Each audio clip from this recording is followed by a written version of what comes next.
All right, welcome into the Lucky Top Sports reaction to Tennessee versus Alabama. Man, sorry we're getting in here a little late tonight.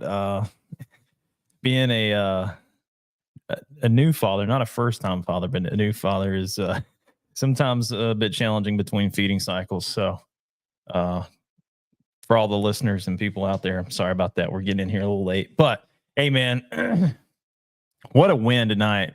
A real resilient effort by Tennessee to go on the road to a hostile environment. Man, that place was rocking tonight down in T-Town. Hats off to Alabama's student section and their fans. I mean, they had that place loud and pretty intimidating.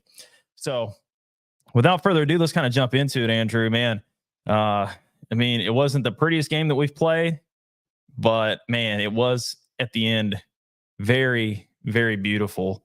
Kind of walk us through what you saw tonight. Man, a huge performance by Zakai Ziegler, one of your favorites, hometown guy. So go ahead and hit me with the Kim Pom stats on Tennessee's big win tonight, and kind of setting up a de facto SEC championship game on the road in Columbia. And we'll talk about that a little bit later. But let's talk about the performance tonight. Yeah. Well, first, I will issue Josh a sort of an immunity or like a pardon because it's not Josh's fault. Like ESPN put us at 8 o'clock instead of the typical 7 o'clock for the primetime game. So, that's why we're doing the pod this late. So, not entirely Josh's fault, right? So that being said, let's dive in. Again, obviously, you guys know as a New Yorker, I'm a Zakai homer, and today this is the type of performance I want from Zakai. Maybe the shooting isn't the prettiest, but when it mattered, he came through. Had the highest points total out of every starter, and what really impressed me is how he controlled the ball. One turnover, that's it. He didn't have a lot of assists, but obviously we can sort of attribute that to our Astros shooting.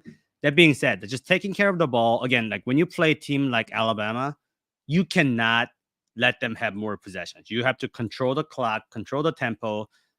We saw the trapezoid during our pod yesterday, right? Like Alabama is all the way here. They like to run and gun. They're the Steve Nash, Phoenix Suns, or James Harden Rockets. You don't want to give them the ball.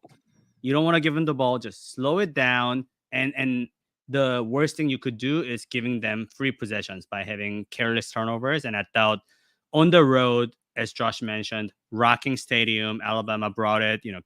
Kudos to their players and the student section and the crowd. You could just hear the energy just coming through the TV, and to just have one turnover in that setting, I thought it was pretty impressive. Obviously, there were a lot of clutch threes that Zakai drilled, which I will admit that me and my girlfriend were here screaming, as the New Yorkers. So pretty good day overall. I don't think this is the best performance of the year. I still think Kentucky game was the better sort of display of offense and defense and the rebounding and such, because this game we saw the typical Tennessee thing that they did, ending the first half on a scoring drought. 11-0 was it, or 12-0? I forget. Yeah, Alabama went on a 12-0 scoring 12-0. Swing there at the end just to close out the first half. And we went cold. We went ice cold there at the end of the first half. So a lot of that had to do with our foul trouble that we found ourselves in most of the night. And thanks, Pat Adams and your crew for putting all of our bigs on the bench for the majority of the game. So that never allowed Tennessee to really get going. I mean, you basically had to wad up and throw away your entire game plan and your scout for what you're going to do coming into the game because all your personnel is in foul trouble. Like literally, I mean, let's see, it was Dalton Connect had 2 fouls going into halftime. You had Adu and Awaka both all sitting on the bench with 2 fouls each. And man, I really didn't think that we would make it through the end of that game without anybody fouling out. So the fact that they were able to do that, man, hats off to them. Let's talk about Zakai Ziegler a little bit more, man. What a performance! I think he had 18 points tonight to lead all scorers. Definitely the game's MVP. Man, what kind of performances are we going to need moving forward out of the rest of our play? Like guard wise in the post. Do you feel like tonight was just kind of an anomaly because of the foul trouble, Andrew, or do you think going into South Carolina we're going to need a more holistic approach with more of our go-to guys that we expect to score to actually step up and score more than they did tonight? I would say the latter. Honestly, the infamous scoring drought. It's not the first time we're talking about it here. Tennessee, the team identity has just always been defense first for the last like 5-6 years, right? Even when we had Grant Williams and Admiral Schofield and had a top 5 offense, like the defense there also was very suffocating, and those scoring droughts is what really got us in the bad spot in March ultimately. And I thought today it almost looked the same. I mean, sure, foul trouble, but at the end of the day, like if you go that long without a basket, like you have to sort of reassess and say, hey, do we want to play Alabama's game? It almost seemed to me like they wanted to go shot for shot, and that's dangerous. Like it's like playing the Golden State Warriors in 2016 and just wanting to chuck threes every time Steph Curry makes a three. Like you can't play their game. So why don't we slow it down? Why don't we set the right pick and rolls? Let's find the open man. And I thought Ziegler, honestly, like he didn't shoot all that well, but the timely threes that he made, I thought was pretty good. Again, like not a lot of assist numbers, but just the fact that he didn't have a lot of turnovers and he was pretty good on defense. I would say that it's credit to him. I thought Vescovi played pretty well today. Also, like again, like, he didn't like have crazy numbers, but he was pretty efficient. 2 of 5 from the three, 40%, getting a few rebounds, assists. Sure. The foul trouble just killed us, but I think you just kind of have to expect that when you're playing a road game in a tough conference matchup. And this is basically a preview of South Carolina game too. Like do we think that our bigs are not going to be in foul trouble when we go down to South Carolina? I don't think so. Yeah, So probably not. how do we get out of that funk? How do we effectively? I'll tell you. I think I got the keys, man. I think I got the keys, and this was the spark tonight, and it was by a guy by the name of Jemai Mashak. Jemai Mashak put on a hell of a performance. He's not shattering any scoring titles tonight or anything like that, but what he did on the defensive end, and I mean he talking about Zakai, his shots weren't always pretty, but Mashak also came up with some big ones. I think the one that stuck out to me the most is like that free safety play. Basically, he undercut that outlet pass, up the court. Huge swing of momentum there. We were able to get that turnover into Jonas when he went in and got that prayer with the and one there in the paint.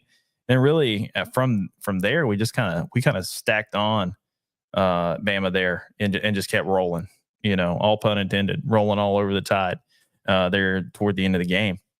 So, man, yeah, Jemai Mashak, if he shows up like that against South Carolina next week, I think obviously Tennessee is going to win the de facto SEC championship game there in Columbia next week. So what do you think about Jemai's performance tonight, especially with the absence of some of our go-to guys? I think he really showed up strong for us. Yeah, I mean, with South Carolina coming back and beating the Gators, they sit at 12-4, and we're now sitting at 13-3. So it is de facto championship game. Again, like hopefully they go and execute. And I had my doubts somewhat about how this team can get things done on the road. And along with Kentucky game, I still think the Kentucky game performance was better, but this is number 2 for me of the entire season, and I'm happy I saw this. Vegas, all of the models are predicting Bama by like anywhere between 2.5 to 4.5. 70% of public piling in. Even the ref assignment not in our favor. Pat Still Adams, got it baby. done. Still got it done. Still got it done. Still got it done. So that's a good thing, especially when they fell into that hole in the second half, and then how they climbed back. That's And it I was feel like just a slow, arduous climb back out of that, man. yeah, Uh, and that's what we have to do. Like this team is not filled with NBA talent or just score we go got one guy. guys. We got one Yeah. guy. We have to stop the other team and then just trade possessions. Don't play their game. And I feel like we just executed that perfectly. What a beautiful, beautiful game to watch. Okay, so let's talk. I know on last night's show on our weekly podcast, a lot of hype for Sears, the Alabama guard. Man, he came in and tonight he scored 22 points for Bama in a loss to Tennessee. But what are your thoughts about him when we're talking about SEC Player of the Year versus him and Dalton Connect? I mean, honestly, like I like Sears. I think he's a great point guard. One of the best in the country. I don't know if he's gonna win the SEC Player of the Year over Dalton Connect. And again, like head-to-head performance doesn't really mean much, at least in my opinion. It's not like you guys are guarding each other and going up against each other. And even if that's the case, like the team results influence how your stats are gonna look like heavily, and that's what the sample size is for, right? So we play like 30 plus games, and over the course of the season, who put up the most, and unfortunately for Connect, and that's the reason why Edie wins that argument. And I think Sears is a fantastic guy. I don't think he deserves it over Dalton. Sure, he had a better outing today. We can also flip the argument and say Connect had a way better outing when we beat him by like 15-20. So, head to head, really, like I don't really put that much emphasis on it. That being said, like he was phenomenal today, honestly. Like, and he's like everywhere. He had a lot of turnovers, but he's able to find open teammates. He's able to attack the basket. He's like a type of guy I would love to have on my team. But since he's on Bama, fuck him. Dalton Connect all the way. Absolutely, man. But I'll tell you, I think when you look at it, if you look at the total box score here, Sears with 22 points. It's like, well, head to head, I mean, he dropped 22 points. And I want to draw your attention right here, man. The 39 points, or excuse me, the 39 minutes played, right? So Sears had 39 minutes and scored 22 points. And then you look over here with what Dalton had. Sorry, trained professional here. Dalton Connect comes in, and the ad here is killing me. But anyway, he's playing with 28 minutes, 13 points in 28 minutes, right? For Dalton. So I still feel like you got to give the nod to Dalton there.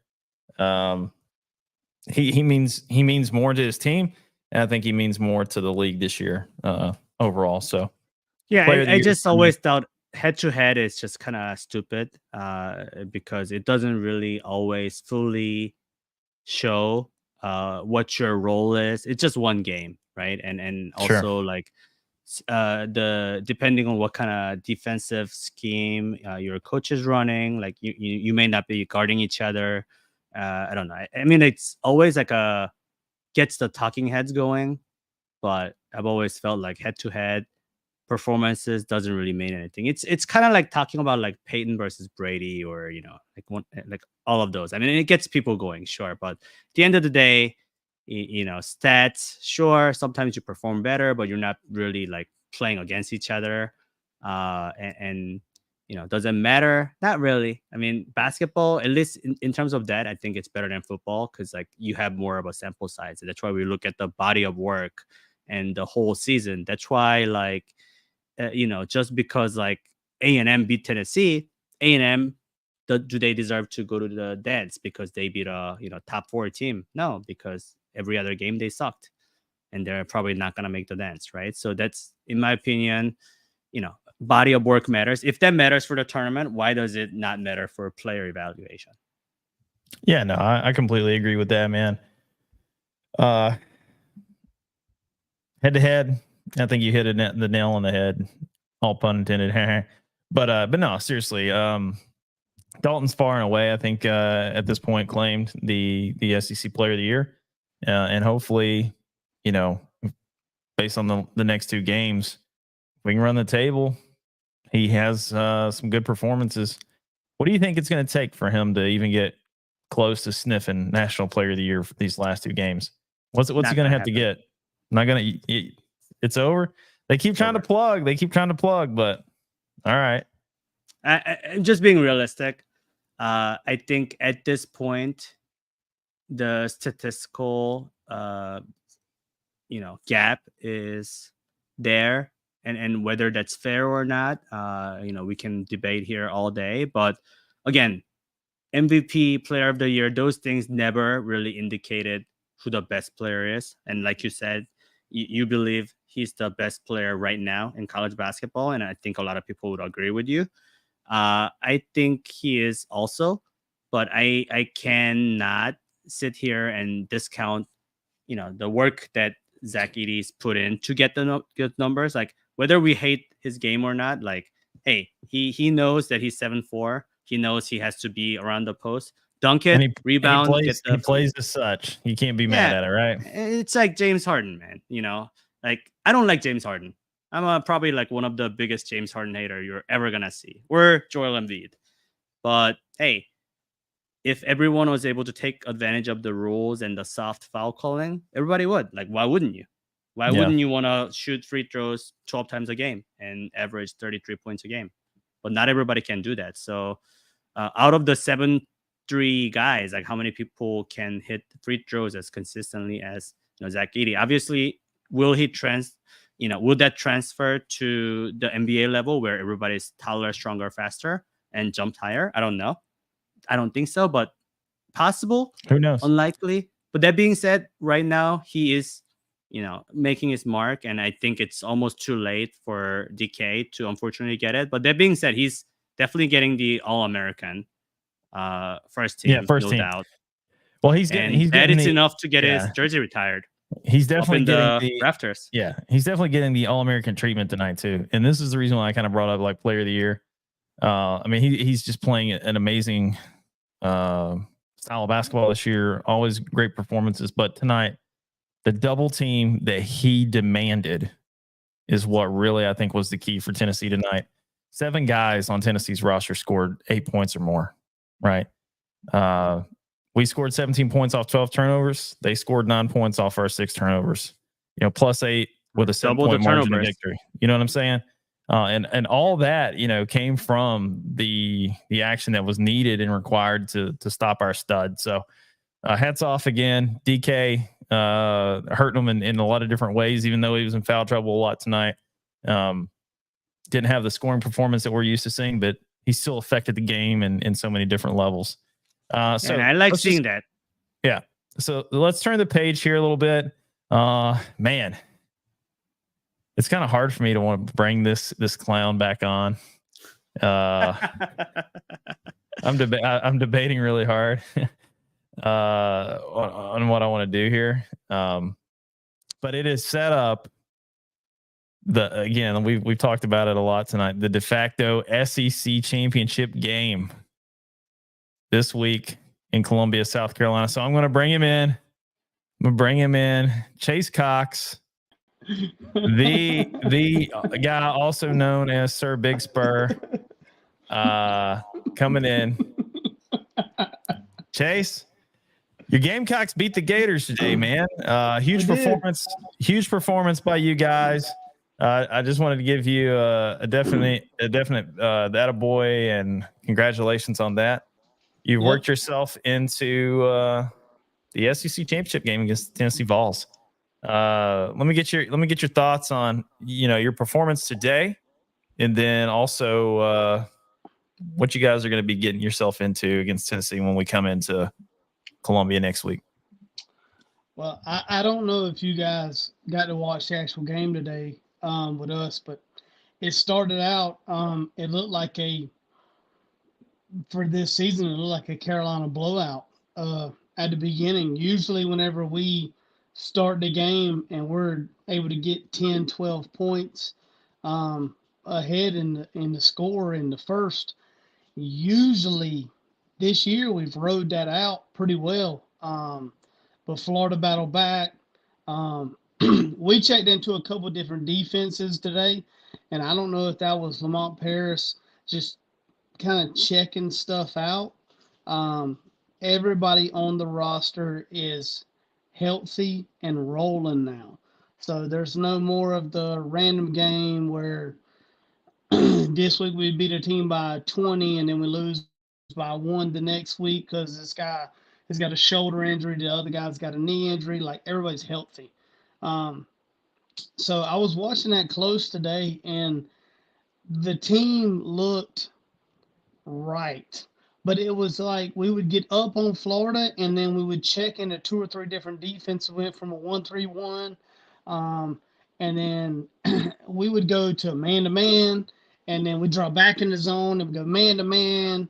And Lamont Paris is bad for not calling timeouts. When a team gets on a run, We know the feeling. Rick Barnes never calls timeouts either. He's not calling timeouts, and so as a Carolina fan, you just kind of run with it. In the last 2 years, you just kind of been holding on. But Florida battled back. If you didn't watch the game, you missed out on a great college basketball game today because Florida played a hell of a game. They played well on both ends. Their offensive rebounding was great. What took South Carolina over the edge is the 3-point. It's if South Carolina cannot hit 3-pointers, we lose.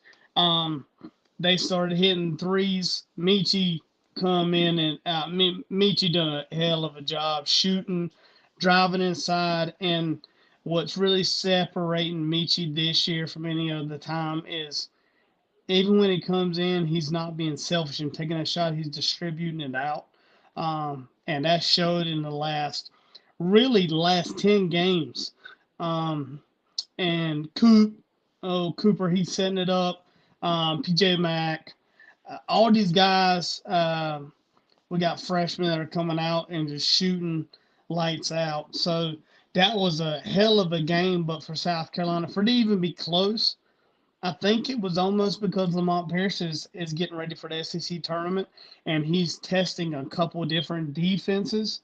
Because if we lost to Florida, the way it is, even if you look at the way they're setting up the conference and all that, like 4 days ago, we're coming in to the SEC tournament as the number 7 seed, which is blowing my mind.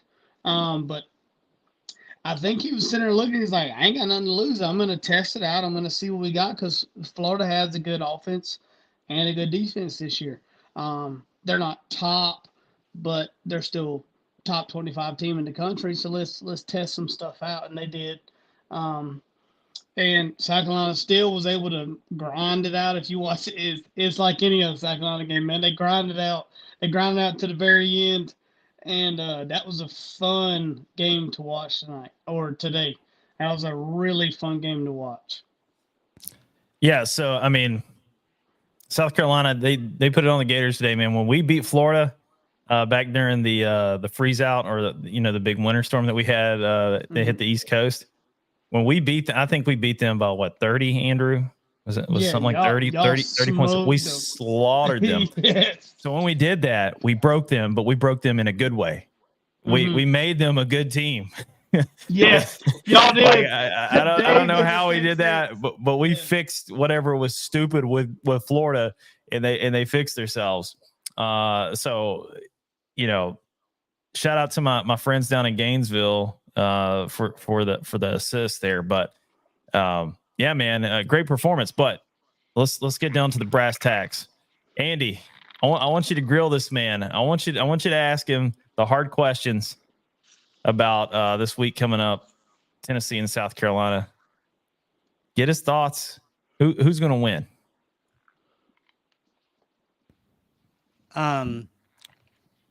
Tonight's performance by both teams, very impressive. I did watch the South Carolina Florida game.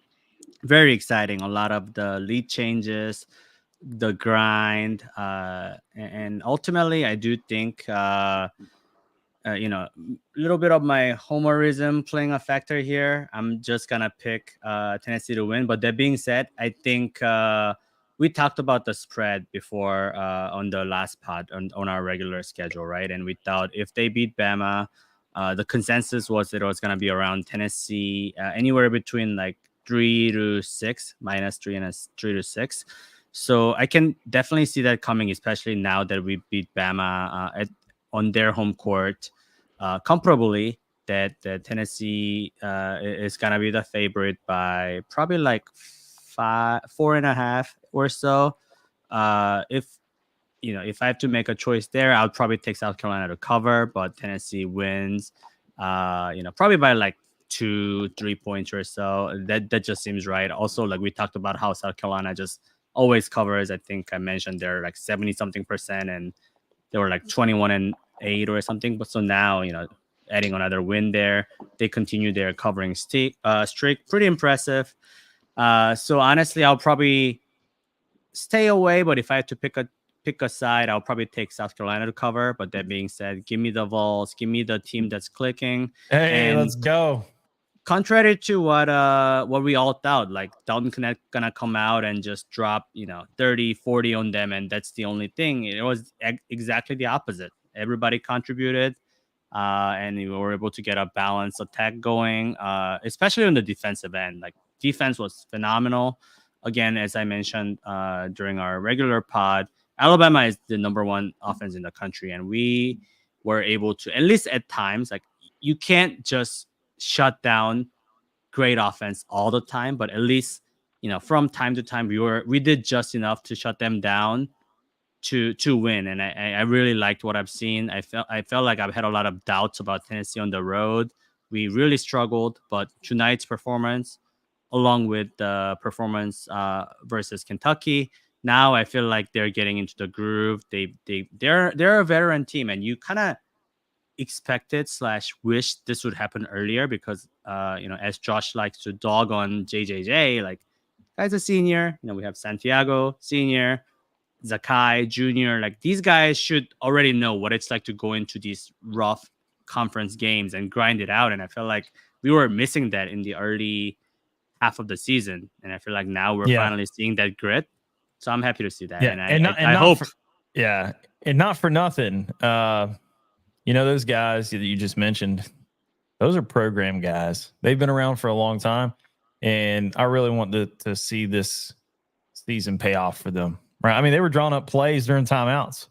They're like a coach on the floor. But I'm gonna get Chase to come in here real quick. Chase, I want you to tell us what is the keys to victory for South Carolina to beat Tennessee, win their first SEC regular season championship, I think, in school history. I don't think you've ever won it. So, No, it would be a first time. Yep. I think in any like major sport, except and I don't count women's basketball as a major sport. No shade to the women that we have that might be listening. But yeah, men's basketball, football, and baseball. I think you guys got some in baseball, but outside of that, football and basketball, a little light. So, what do you think? What do you think is gonna be needed for this week for you guys to beat Tennessee at home? Well, just side note, baseball's cooking, and usually we fell off a little bit after Tanner slid out, but we had a couple down years. But baseball's still cooking at South Carolina. The key to Tennessee, South Carolina, and it's going to be the exact same thing on both sides, and this will show this is the result of the game: offensive rebounding, period. There's no way around it. There's nothing else that's going to be said on it. Dalton Connect can come out and score 40 like he did the last game, or he could do tonight and score 13. It doesn't matter. there's one thing that's going to play the part in South Carolina and Tennessee because it plays in every South Carolina game this year. I don't care who you are. If you don't win the offensive rebounding, you're going to lose against South Carolina. That's all it is. And South Carolina as a whole, we have to win that margin because we shoot so many 3-pointers and I mean, you guys did a great job in the second half today of scoring. Yeah, I think you guys scored 51 in the second half. Yes, pretty impressive. Yeah, and if you watch the game though, we sucked at offensive rebounding in the beginning.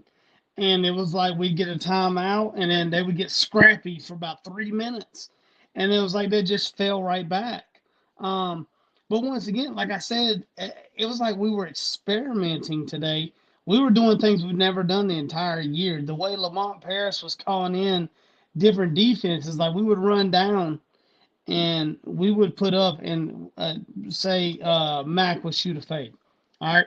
He scores 2 points. They reset. They come back. We'd run a 1-3-1 defense. If somebody doesn't understand what that is, that's wanting to point. I got 3 in the middle. I got 1 center, and then you just kind of the 2 wing guys. They just kind of got to float to make sure that corner 3 and outside edges are covered. And then they would shoot, win, lose, or draw. We would run back down. We would do the offense that we run, which is usually it's a fast break 3-pointer, or we're gonna drag it out and then shoot a 3-pointer. That is our offense. And that we would come back and all of a sudden we're a man. Like the game today didn't make sense as a fan watching it, who has watched it the entire year and kind of understands what you do in basketball. And then we would run man for 2 or 3 series, and then we drop back into we go into a 2-3. And I haven't saw a 2-3 since maybe the first 10 games of the year. And then we'd slide back out of that and go back to the 1-3-1. And it's like they were experimenting the whole game. But the key to Tennessee, and I think they were experimenting for Tennessee. I think that's what it is. Lamont Paris is hungry. He's hungry. He's not a guy that's been at South Carolina for 5, 10, 15 years. He hasn't been here. He hasn't tasted. This is his second year. He came to you guys from UT Chattanooga. Yep. That's what I'm saying. He hasn't tasted being a head coach and being successful in other places. He's not an implant. We didn't pull him from like a blue blood guy that come in. I mean, like you just said, he's from UT Chattanooga, man. I mean, and prior to that, I mean, he's come from nowhere to get to here. He's coming off a reputation and his relationship with players and his recruiting. And he's done a good job so far. I mean, he's been here for 22 months as a head coach. Well, 7 o'clock Wednesday night, tip off. Who wins the game, Tennessee or South Carolina? South Carolina wins. I told you this in the last podcast. South Carolina will win that game. Tennessee will then butcher Kentucky afterwards. And it's like I said, if you go back to whenever we beat Tennessee the first time, Tennessee is the better team with the better coaches. But I'm telling you, for the year, if you're going to bet money and you got to run a team, you've got to understand certain teams in certain games. And this is one of those. South Carolina is hungry. These players that are playing on the South Carolina team have never been to this point in their career ever. And I'm talking about these guys are all, you think about these guys from AAU teams when they started in their 12 and 13, and these guys are 21, 22, 23 years old. They've never played in this level of basketball. They're going to be hungry. We got a coach that's never coached at this level to get to this point where we're fighting for an SEC tournament and we're the best. He's never seen that. He's never coached that. And we got players that can work against you because you don't have the experience, but at the same time, at this time in the year with college basketball, a lot of it is who wants it more. Because there's a bunch of 5-star, 4-star, 3-star guys. You can get the stars out of the way. Whenever it comes to this part, who wants it more for the amount of time from the beginning to the end? Who wants it? And it's in Columbia. And that's what's going to hurt the worst. It's in Columbia. It's going to be rocking and rolling. Sandstorm's going to be rolling. And you know, if Tennessee's going to win, they're going to have to play the best game they've played the entire year. I'm not going to say Tennessee can't win because they can. They have the guys on there. Connect can get on, and if his team will support him, Tennessee can win that ball game. And they got a great coach. But I wouldn't put my money on it because this is going to be a team that's going to be hungry. They've got the talent. They've got the guys. They've got the coach. South Carolina wins this ball game, and then Tennessee goes on to demolish. Yeah, so Kentucky. I'll give you a stat here, and it doesn't matter if it's the rubber match or whatever is on the or at home or away, but the percentage of teams that are capable to sweep a Rick Barnes team that they play at least twice in one season is less than 10%. Rick Barnes doesn't get beat twice by the same team. He just doesn't. So that's why, you know, I have hope. And then I think this Bama game was probably the hump that Tennessee had to get over as far as performing against ranked teams on the road, whatever demon that they had to, you know, exercise tonight, get that out of their system. I think they did it. And I think we talking about those guys that, you know, are our program dudes. They came back. They wanted to accomplish something. I think, you know, we get it done Tuesday night, man. You know, if I think we're gonna have a hiccup, it's gonna be against Kentucky, unfortunately, just because that's just what we do at Tennessee. But I mean, Rick Barnes owned the Wildcats too. He's got a winning record against them, so I'm not calling for a loss. But if I felt like there was going to be a letdown, I would think it would be on the back end after. Oh man, we won the SEC. You know, now we probably have a letdown, but. Yeah, man, that's where I see it. I'm going to stick with my spread that I called on the podcast last night. Who did y'all lose to, or who did y'all play right after you lost to South Carolina last time? Do you remember? The game following South Carolina last time? I don't. Kentucky. Was it Kentucky? Kentucky. We went and blasted them. Yeah, he held up a sign that said "Fire Calipari." Yeah, there you go. This is it's going to be identical, and here's why I'm going to say this.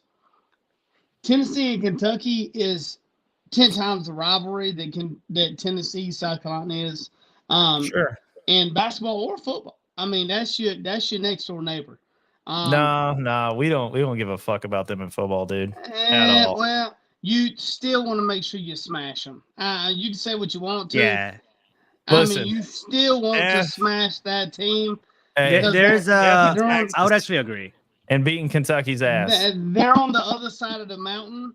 Yeah. If Tennessee loses to Kentucky, y'all lose your shit. Yeah. No. But Kentucky is so much not in more football. subpar. Not in football, man. In football, I've seen. We don't care about them. Now, if we lose, obviously, because it's like. You're like, there's no reason. Something very, very traumatic. Like there's, it's like exactly. You almost have the Big Brother syndrome there, right? Like you want to win every time, but if you lose, it bothers you. And I think that is, you know, it's a rivalry. I mean, also the history of like how many times they played each other and all that. Like even though it's one-sided, we still have to respect the, you know, the head-to-head, the history of how long it's been going. Well, it's Border Patrol. I mean, you don't, in the South, it's almost like we protect our borders. Like South Carolina in football, we despise Tennessee, but we hope everybody protect your borders, guys. Yeah, we hope when Georgia gets off of the plane, everybody tears their ACL. And it's not because Kirby Smart's there. We felt the same when Mark Rich was there. And prior to that, I mean, we've been playing that game since the 1900s have began. We hate Georgia. Sure. So it's something basketball, like that. Yeah, I mean, basketball between Tennessee and Kentucky, by far the biggest rivalry in the SEC. I think we could all agree to that. It's the longest rivalry, and it's the two winningest programs in the SEC. Yeah, Florida mixing there a little bit too, but no one has beat Kentucky basketball more than Tennessee. Period. Absolutely. And that's saying something because Kentucky has so many national championships and so many guys that's come out. Exactly. Kentucky has so many guys that went out to the NBA and made great careers. Yeah. DeMarcus Cousins, AD, John Wall. I mean, you got such a long line. But Kentucky, if you really look at the SEC, Kentucky is the most true We got Allen blood. Houston. Who? New York Exactly. Knicks, baby. Allen Well, Houston, baby. and that's what makes it great, right? It's like if you gave a trivia to a random college football audience and say which team has beaten Alabama the most, I don't think 80% of the audience would guess it right. They wouldn't know it's Tennessee. Right, because it's that history, right? Playing them every single year, and it just builds it up. Tennessee has beaten Alabama more. Like you could play 2 more seasons, 3 more seasons for everybody else and not let Tennessee play Alabama. And if all of them beat Bama, they wouldn't have beaten Bama as many times as Tennessee has. And it goes the same for basketball. And as a guy that's standing out that's not a Tennessee fan, I would guess Auburn. Yeah, you would think that, right? You would think exactly. That's what I'm saying. I didn't know that till you guys just said it. I would guess Auburn because that's the town but that's the beauty of the regional rivalry in the same conference, because you play each other like one in football at least once, in basketball twice, right? Sometimes once, but twice, if not 3 times. So like I think you nailed it. Like Tennessee, Kentucky. In football, sure, we've had the superiority, but you know deep down, if you don't pick Kentucky, you feel like shit.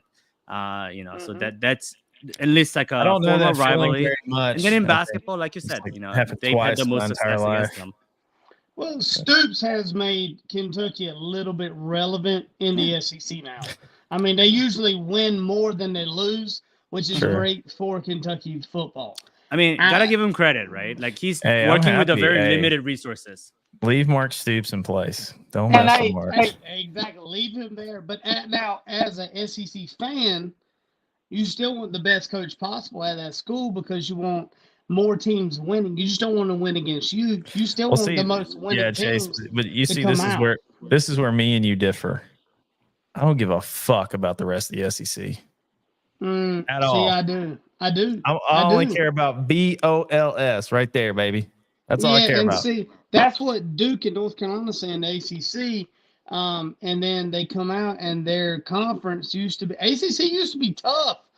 They had Miami. North Carolina was not bad. Duke Spurrier years were not bad at all. I'm not a conference guy. Like I'm glad that we're in the SEC. I'm glad the SEC is tough, but I hate everybody else. I want all of them to lose. I want to be the best. I want to be the best. I want them to lose, but here's the thing: if none of the SEC schools are relevant, then our conference is irrelevant, and your team going 11. Your team's irrelevant. Exactly. It's the same thing that we argue every year when it comes to the college football playoffs. Well, who you played? Well, Tennessee goes and looks, and they're like, we only lost 1 or 2 games, but we only lost to Georgia and Alabama. Both are top 3 teams in the country. We deserve to be up there. Well, you go to the ACC, you got these guys that are Florida State this year. Sure. What happened to them? Yeah, undefeated. They played nobody. Yeah. And it's like, well, what about them? And we all go like, hey, that's what happens. We have to play these motherfuckers every single year. Georgia, Alabama, every single year. Yeah. Right. And so that's where even this year, even after we restructured the SEC and added 2 teams to the league, we still wound up playing fucking Alabama and Georgia. Well, now y'all you can't make it up. Tennessee, Alabama is a. We ain't worried. We ain't worried. You got to run those 2. Because I'm telling you, it finally did the thing. It's ran its course, and again, I'm not scared no Kellen DeBoer coached Alabama. Let me tell you, we're gonna be some cheeks in Knoxville, baby, on the 3rd Saturday in October. Me personally, even if it were Saban, I don't mind, because I'd rather play good teams and just know how good or bad the team I'm cheering for is mid-season than be delusional like, oh, I went 12-0, my team is the shit. And I'm sure that's what Notre Dame or Florida State fans go through, every year. You think you're the shit, and then you make the playoffs, and you just realize we all knew. Nobody. We looked at it. TCU ruined it for everybody 2 years ago. We knew TCU had no business up there, And then Georgia In goes out Tennessee. there and absolutely baptizes the TCU in the playoffs. And so when Florida State got there, quarterback's not there, everybody else, and we sit there, we watched them throughout the year. And we watched the Louisville game in the ACC championship. We're like, yeah, you're gonna get throttled by anybody up there. And Yeah. so Alabama got to walk in because of SEC notoriety. It wasn't because of anything else other than the conference notoriety. Yeah. And that's where the conference steps in. So I always, every time I look at it, and as a South Carolina fan, usually in football, we're never great. We've hit one SEC championship in football. Basketball, men's, never been there. Women's, you don't want to touch it. And there's a lot of other sports. Man, we've national championships in baseball. We've had great history at South Carolina in other things, but in SEC, what reigns supreme is football. And then what comes second to that is usually basketball and then baseball. And we've hit it in women's basketball and baseball, but we've never hit it in the pinnacle of football. Even in our best years, we're 11-2. That's the best record South Carolina's ever posted. And getting we've done it slaughtered by multiple Cam Newton. times. Yeah. Yeah. Cam Newton absolutely baptized our drunk quarterback, Stephen Garcia. Hashtag we still love him though. So Beat Bama that year though. Woo! yeah, hey, we beat Bama at home with old Mark Ingram and everybody else on the team. So Julio Jones, all of them, they come get a taste of it. They didn't want no part Calm of down. Alshon Jeffrey. Calm down. And then we died after that game. Yeah. Twice. That's just the way it is. That's why I feel like SEC football or basketball, I want everybody in our conference to win every game unless you play me.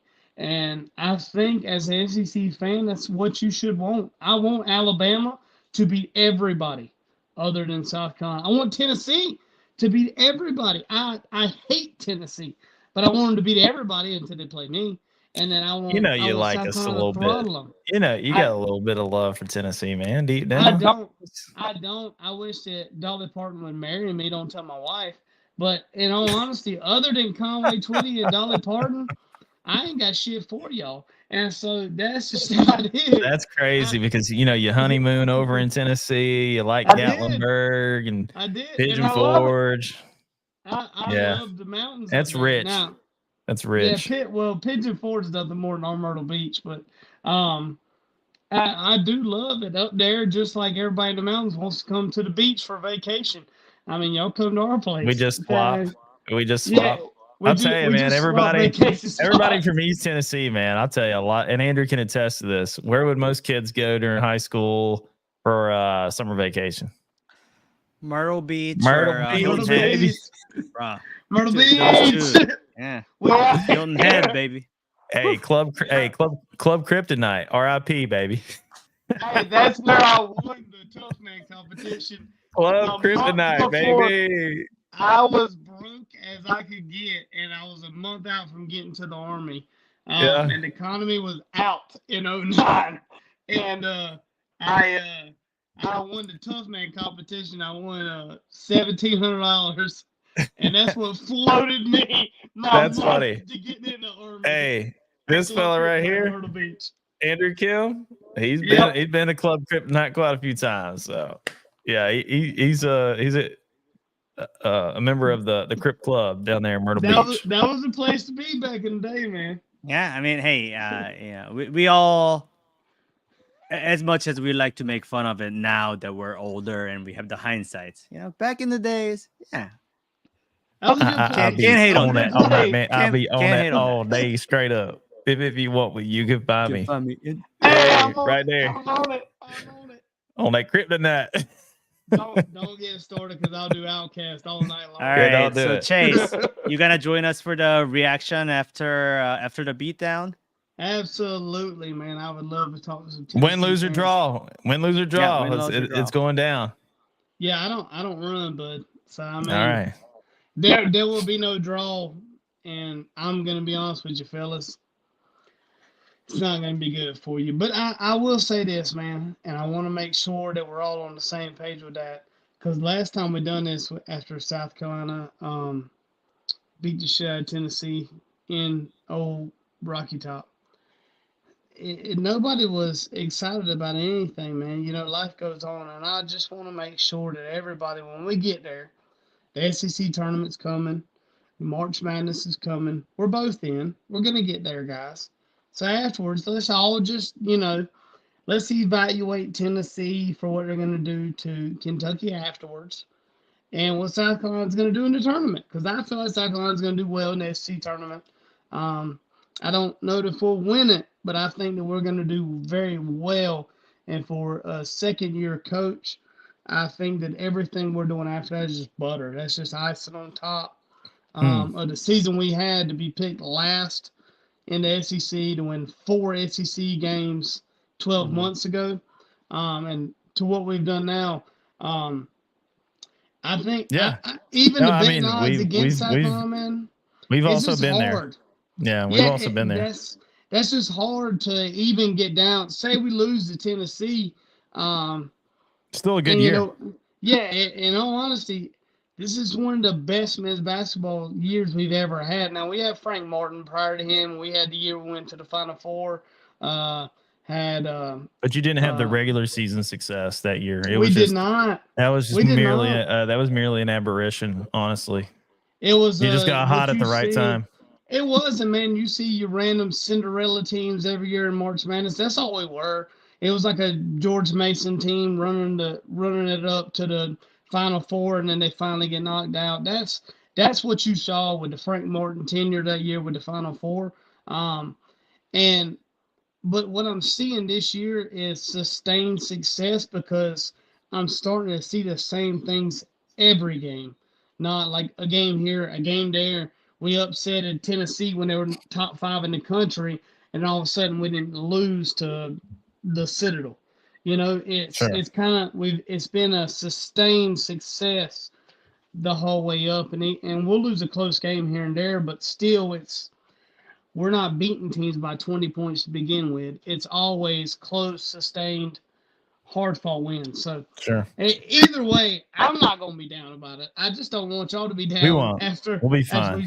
After we smoke your ass on Wednesday. I mean, like you said, Chase, you think as Tennessee athletics fans that we've not seen the letdowns and all of the disappointing finishes. Like, even if it were to happen, don't worry. This doesn't even scratch the top 5 or top 10 disappointments that we've had in our lifetime as a fan.